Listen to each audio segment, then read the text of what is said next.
नमस्कार दोस्तों। हम सब रामायण की कहानी तो जानते ही हैं। राम, सीता और लक्ष्मण जी का वनवास, सीता का रावण द्वारा अपहरण, फिर युद्ध और अंत में बुराई पर अच्छाई की जीत।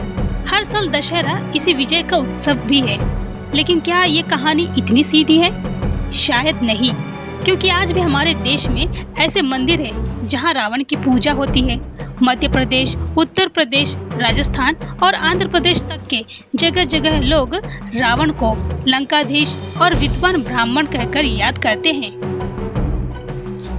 जरा सोचिए, आज भी लोग उसे विद्वान कहते हैं, शिव भक्त कहते हैं, महान पंडित कहते हैं। पर जरा सोचिए, अगर कोई अपराधी विद्वान हो, कलाकार हो, तो क्या उसके गुनाह माफ हो जाते हैं? नहीं। हिटलर भी तो अच्छा चित्रकार था। कई आतंकवादी पढ़े लिखे होते हैं, पर क्या इससे उनके अपराध सही हो जाते हैं? नहीं, क्योंकि वाल्मीकि रामायण में भी साफ लिखा है, जैसे कि रावण ने सीता का अपहरण किया, जटायु को मार डाला, अपने ही भाई कुबेर से लंका तक छीन ली, तपस्वियों की हत्या की और उनका रक्त भी पिया। विद्वान होकर के भी वह इतना अत्याचारी और अपराधी था। हम सब ने रामायण को तो जरूर देखा ही है, रामायण की कथा, रामायण की कहानी, लेकिन क्या आपने उसके पीछे या उसके बीच की गहराई समझने की कभी कोशिश की है? आखिर रावण ने सीता हरण क्यों किया था? क्या वजह थी? लोग कहते हैं कि रावण ने सीता का अपहरण बहन शूर्पणखा का बदला लेने के लिए किया, लेकिन सच्चाई क्या है यह आज तक बहुत कम ही लोग जानते होंगे। रामायण में लिखा है कि शूर्पणखा ने खुद रावण को उकसाया, सीता की सुंदरता का वर्णन ऐसे किया कि रावण मंत्रमुग्ध हो गया। यानी कि रावण की वासना ही वजह थी, बदला नहीं। और यह भी झूठ है कि रावण ने सीता का सम्मान किया।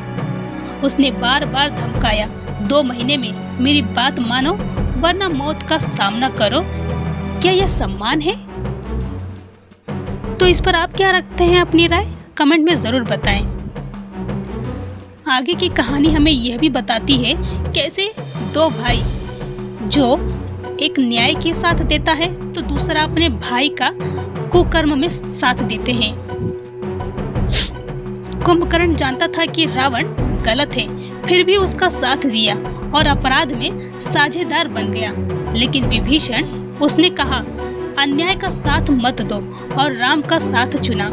आज भी लोग विभीषण को गद्दार कहते हैं, पर ठहरिए और सोचिए, क्या अगर आपका भाई अपराध कर रहा हो और आप उसे रोके, सही का साथ दे, तो क्या आप गद्दार हैं या सच्चे? इस पर भी आपकी अपनी क्या राय है? कमेंट में जरूर करें।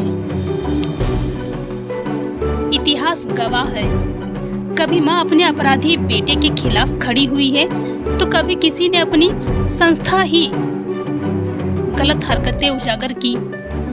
उन्हें गद्दार नहीं कहा गया, नायक कहा गया। विभीषण भी नायक थे, क्योंकि वे सत्य और न्याय के लिए खड़े हुए। रामायण हमें सिखाती है, किसी जाति, धर्म या विद्वता नहीं, उसके कर्म को देखो।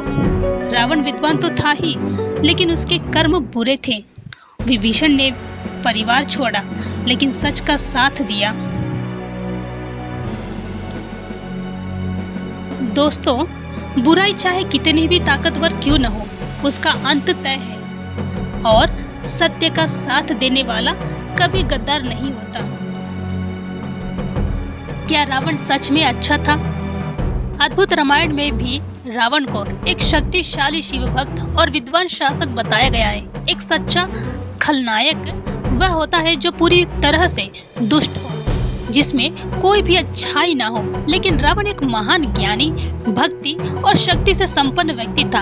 उसका पतन केवल एक स्वभाव का नहीं, बल्कि उसके निर्णयों का परिणाम था।